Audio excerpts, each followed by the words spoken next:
Posible umanong magbago ang timpla ng Olympic qualification dahil sa pagbabago ng Asian Games schedule. Ano kaya ang epekto nito sa Philippine team?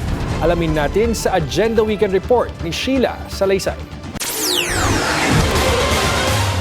President Bambol Tolentino nagbabala sa posibleng epekto ng paglipat ng Asian Games schedule.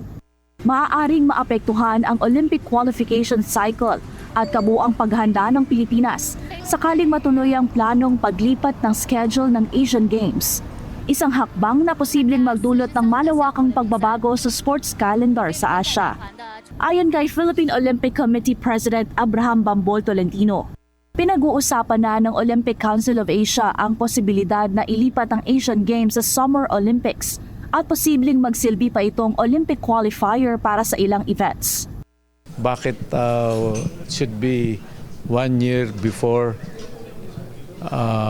Summer Olympics? So baka maging qualifying ang Asian Games. Pinaliwanag ni Tolentino na wala umanong kapangyarihan ng isang bansa na magdesisyon ng mag-isa dahil kailangang sumunod sa magiging resolusyon ng OCA at ng International Olympic Committee. Wala kaming magagawa dahil we have to follow. Yun din yung reaction ng entire board ng OCA. So we have to follow and adopt the recommendation of IOC. Kapag naaprubahan ang pagbabago sa kalendaryo, inaasahang mag-a-adjust sa mga National Olympic Committees, kabilang ang Pilipinas, lalo na sa training program ng mga atleta at sa laki ng delegasyong ipapadala. Binigyan din ni Tolentino na magkaiba ang preparasyon para sa Asian Games kumpara sa SEA Games, lalo na kung magdidikit-dikit o magsasabay-sabay ang mga ito sa loob ng isang taon.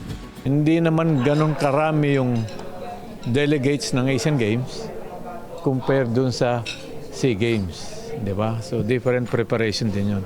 Dagdag pa niya, may ilang atleta na maaaring lumahok sa parehong torneo depende sa qualification at schedule tulad sa tennis at gymnastics.